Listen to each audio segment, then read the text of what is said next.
Hey guys, BJ the Brave back with another deck guide for you, and today I am bringing you a version of a deck we've seen before, but this is a Ghaelyn Tempo deck, and this particular version was piloted by Shrigma Male, who managed to take it all the way to rank 1.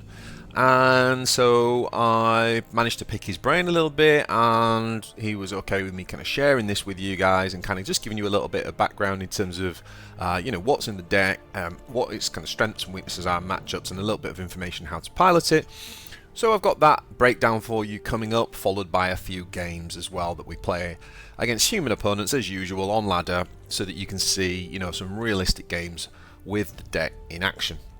So, what is this deck all about? Well, first of all, it's very much a classic kind of aggro burn deck. In most matchups, you are the beatdown. If you don't know what I'm talking about, please go back and watch my Warhammer 40k Warpforge fundamentals videos, where I talk quite a lot about who is the beatdown. Basically, we're often looking to end the game quicker than our opponent. But there are a few exceptions to that. So the Uriel aggro deck is probably a matchup where we would start out playing as the control deck, and some certain Orc builds, although again on ladder it's always hard to know. I still think with Orcs it's hard to know exactly what type of build you're up against, but if you suspect it is aggro, then sometimes you play a little bit more as the control, but generally speaking you are the beatdown. In terms of mulliganing with this deck, what you really want to do is look to keep all of your 1 and 2 drops, and you can keep the 2 to 4 energy flanking units as well. If you're going second, then you can keep Wailing Doom, most of your legendaries, to be honest, because obviously there's only one Wailing Doom, and it is one of our main finishers. So if you have that in your opening hand, then keep it. If you're going first, it's probably just a little bit too greedy to hold on to an 8-drop as one of your 3 cards, so you probably have to kick it back. Of course, if you're playing against any type of deck that goes wide, such as like Orcs or Scarabs, then you probably also want to think about mulliganing for the Eldritch Storm. Against Scarabs, you probably want a hard mulligan for Eldritch Storm, to be honest. Now, in terms of like building this deck, if you're a beginner, if you're new, it could be it's quite an expensive deck. There's quite a lot of legendaries in this deck and things like that, so that's obviously something to consider. But you can generally kind of trade out some of the cards for similar energy cost units if you're wanting a slightly more beginner-friendly version of the deck. Now, in terms of Shrigma Male's performance with this deck, he basically found that he had a pretty good matchup against everyone, but obviously Orcs and Ultramarines were one of the bigger challenges, and that's because they're the decks that can kind of again throw you off of that kind of beatdown formula that works. But against most other things, it's actually pretty good, and you've always got a good chance of winning the game. Obviously, things like a Necron Tomb World on turn 8. There's always those sort of okay, he's got it kind of exceptions. Piloting this deck's pretty straightforward. What we want to do is essentially just go aggro, playing our early units down, and try to collect all of the stones.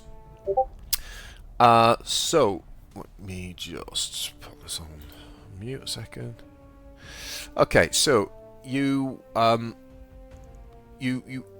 as you're trading early, a lot of these have spirit stones, so you're going to be picking up stones, and then obviously you can spend those on your 5-drops, your Spirit Seer, or your flanking Wraith Guard unit, the Vengeful Wraithblade, for example, and should curve really nicely into your late game. And in the late game, obviously, we've got the Hemlock, which, if you've got 3 stones, can do 5 blasts, so it can come on 8 damage and do 5 blasts to something, usually the Warlord's face. And of course you've got the Wailing Doom, which can immediately do 8 to face as well. We also run a huge beefy body at the 6-drop mark, which is the Spirit Seer, and that can obviously help you just pick up those needed stones for those late game additional abilities that we just mentioned. And you've also got some Crimson Hunters, which are a bit techie. They can just be used to do 3 damage to face, but obviously they're very good against the opponent's flyers. So if you're playing against the Ultramarines, you're waiting for that 6-drop so you can kill an enemy flyer off. Even the 3-drop now with 4 health, it's good for that as well. So that's kind of the deck. It's just play it out on a nice curve, pick up the stones, and look to keep the pressure on your opponent's health so that you're in range with your reach to kind of finish the game. If you have got the level 20 defense card on the Forge, not everybody's going to have that. I actually have got it, and Shrigma Male's got it too, and he was saying that he pretty much always takes that actually, because good players will try to obviously remove your stones, and you will find situations where you need those 2 stones and you don't have them. So having that defense card where for 1 energy you can just get 2 stones, it's a super powerful kind of counter to all that counterplay that they are doing. So if you do have that, then do go for it. Okay, so that is the deck. As I say, Shrigma Male piloted this to rank 1, so it absolutely can be successful for you. It's a strong deck, and if you're an Eldar player wanting to play on ladder, then I'd probably say this is the deck to go ahead and play. So yeah, we'll jump into some games now, and if you like this video, don't forget to like it, and please consider subscribing to the channel. Alright, let's jump into some games.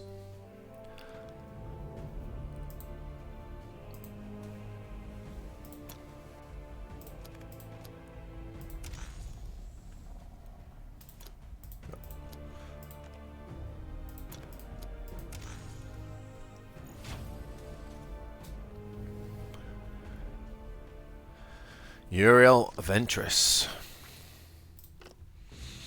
So we'll keep the Shroud Runner and we'll keep the Vet Guardian for sure.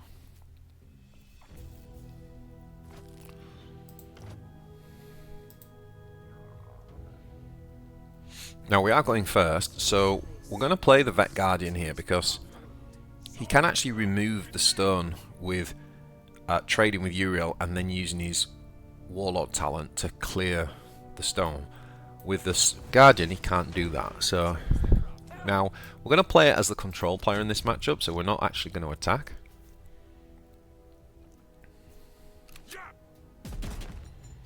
Of course, that could change as the board state evolves, and that's the correct way to assess whether or not you're the beatdown or not.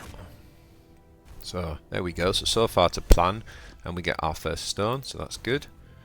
Okay, so because we're on the proactive, we're just going to drop a Guardian.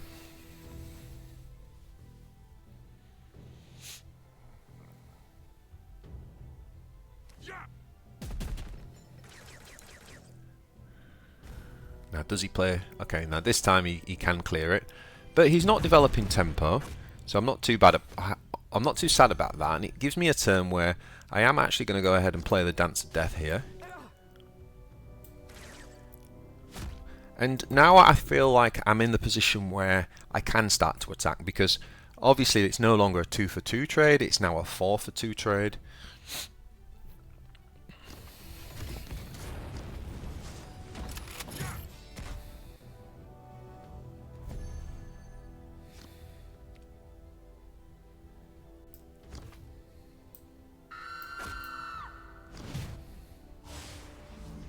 I'm going to go ahead and stun it. Fortunately, we can't clear it. We haven't got the greatest of hands here. If he obviously... Oh, I was going to say if he plays the flyer, but it's only turn 5, isn't it? He still hasn't used the Hive Factory though, so it actually technically probably was possible. Okay, he's getting a little bit ahead here.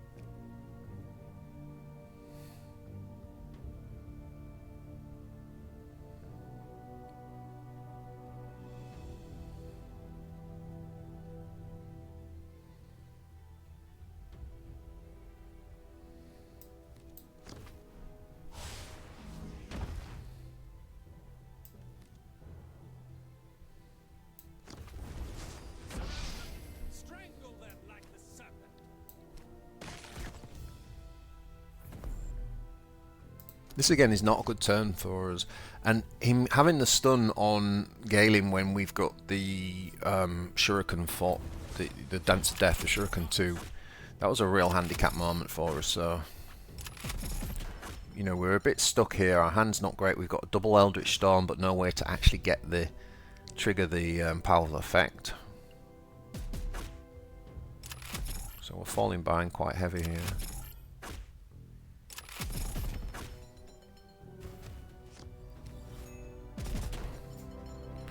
And this is a good example of why Shrigma Male said that we are definitely not the aggro deck in this matchup, sadly. Okay, that's pretty good.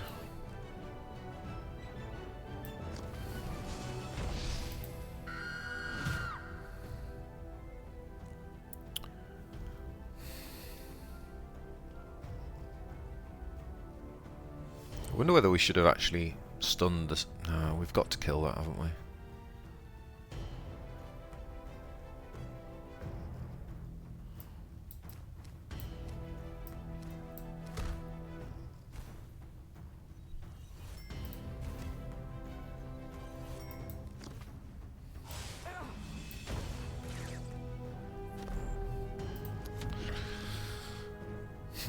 Sad.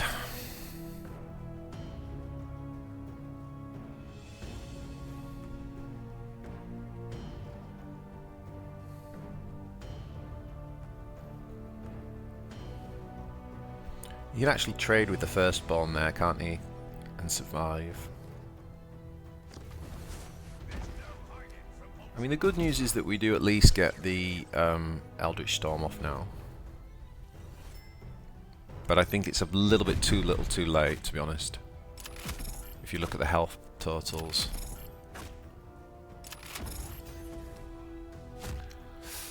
Yeah.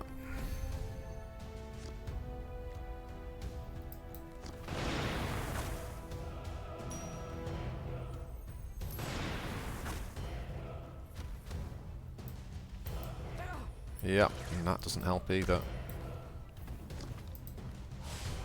So by the time we've stabilised, we've got 3 health, so sadly I think we've lost this one.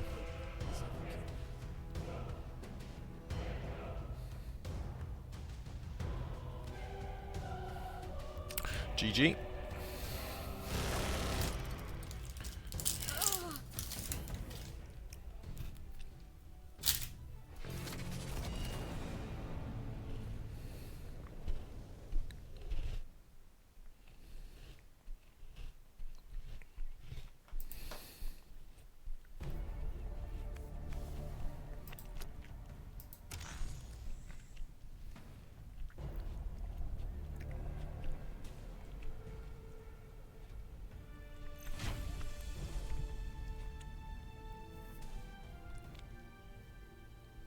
Okay, Uriel again.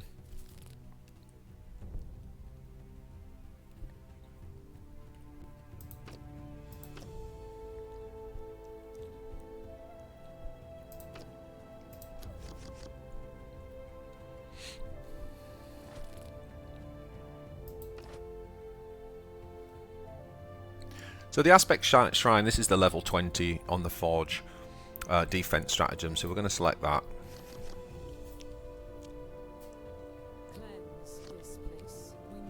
It's really helpful in this match because this guy has a very good ability for mopping up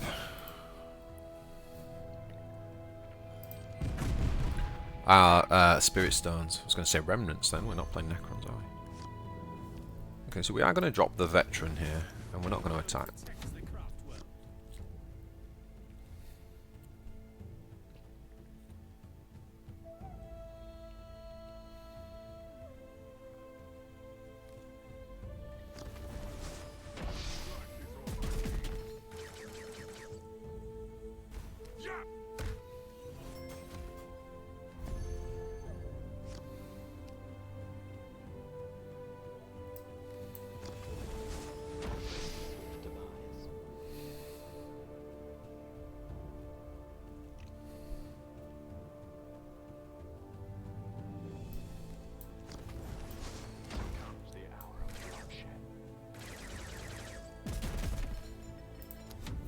Again, we're not going to attack, we're going to play as the control.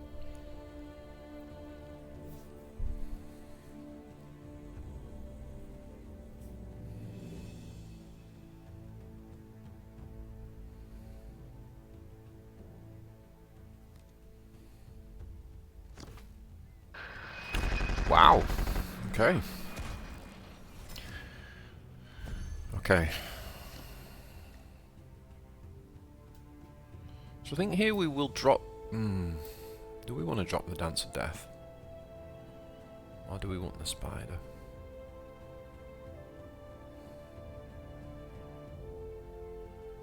I think we'll... yeah, I think we'll drop the Dance of Death.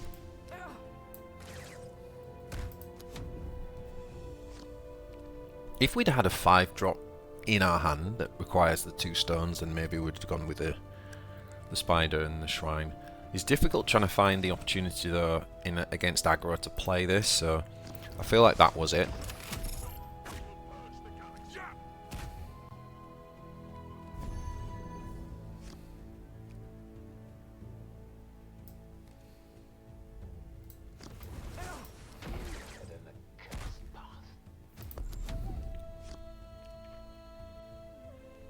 So in a race now, I mean, this is a lot of damage.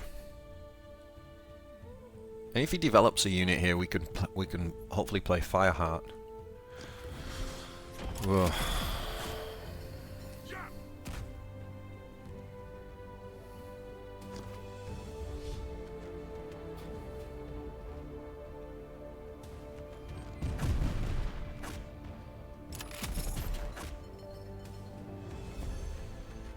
Okay. You tried.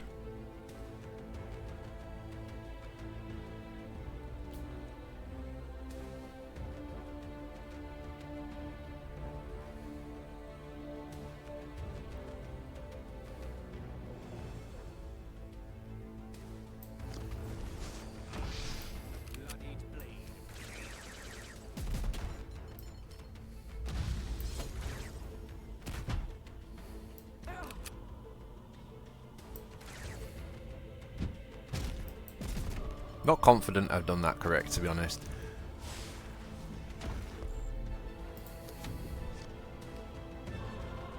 I mean, obviously, by this being immune, we could have used this to kill that and not take the 3 damage, but then I just feel like we would have been so far behind on the health. We've got to be trying to threaten, whereas at least here we're kind of threatening.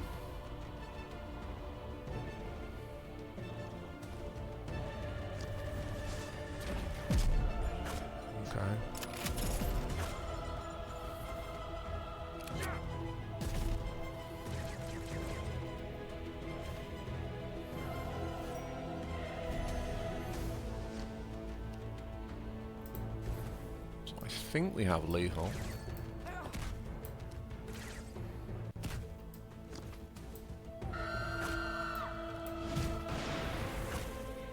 There it is, boys. So that turn, you see, where we took the 3 on the chin. We did that to try and keep up on the tempo. If we hadn't have done that, we wouldn't have put ourselves in a position with the opportunity to win the game. So it ended up being the right decision.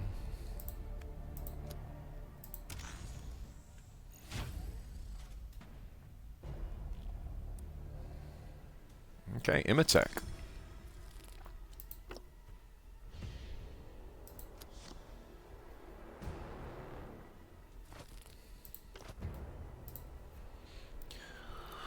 Mr. Balduco himself. I say that because he's probably the best Necron player at the minute, certainly the highest ranked.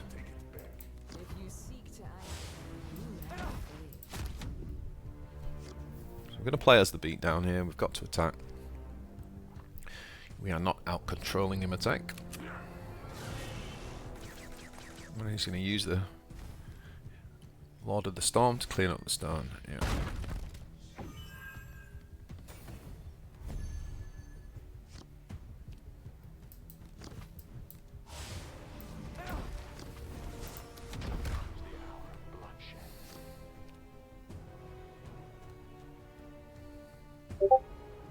This time he's going to go after the Guardian Defender for sure.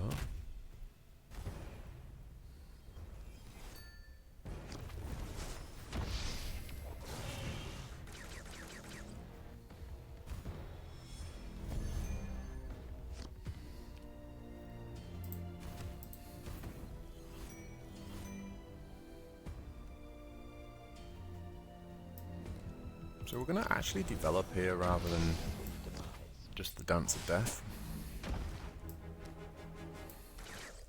Because this allows us to actually clear the Remnant and actually have more of a board presence. And I value that tempo a little bit more than the Dance of Death right now. Look at this beautiful card. Look at that. He's got the full golden borders. He's got this for a lot of the decks, a lot of the cards as well.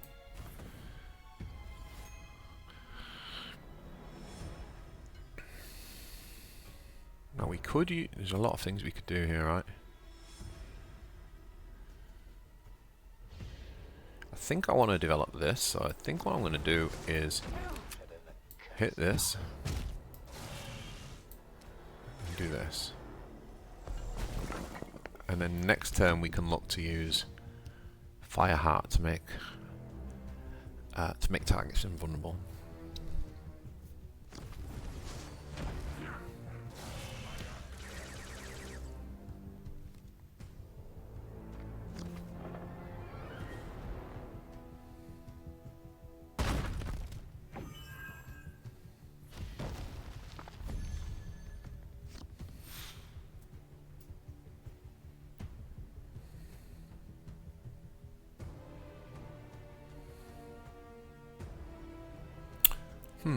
Is this the turn to do that though?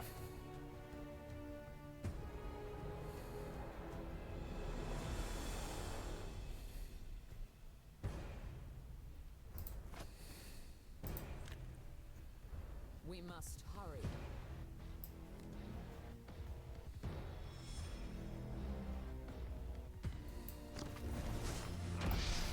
Bloody blade.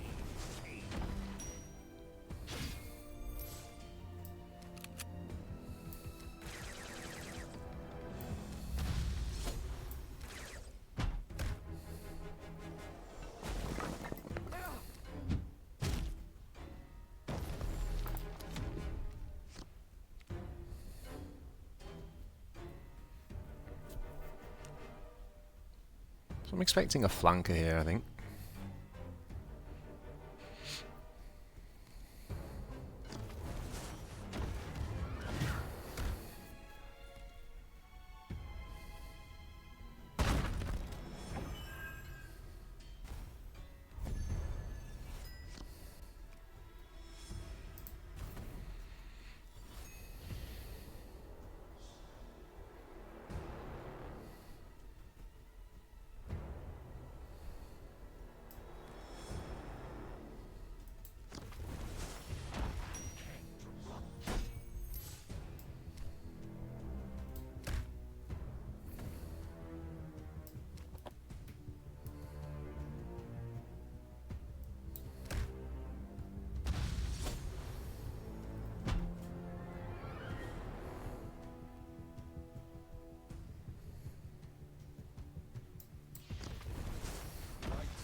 Okay, so we managed to get our health to even. We're coming up to kind of like AoE turns, so we've got to be careful here. Okay.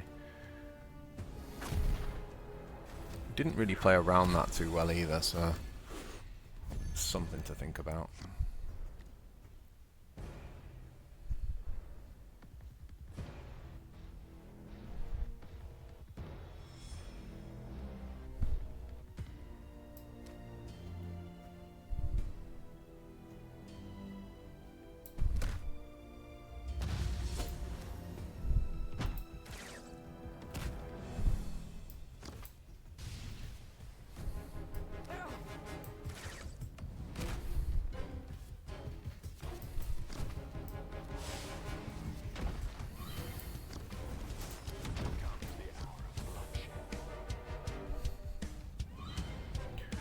Doing pretty well here with the tempo build, but this is kind of last chance having a board like this, really. Because then we're into the AoE turns, right? Turn 9 is when you can do things like Curse plus Sky of the Salt. Yeah, we built too good a tempo there for him to come back, and again, Balduco's been ranked 1 this season. He's been up there in the top top of the table, so that's a really good win for us.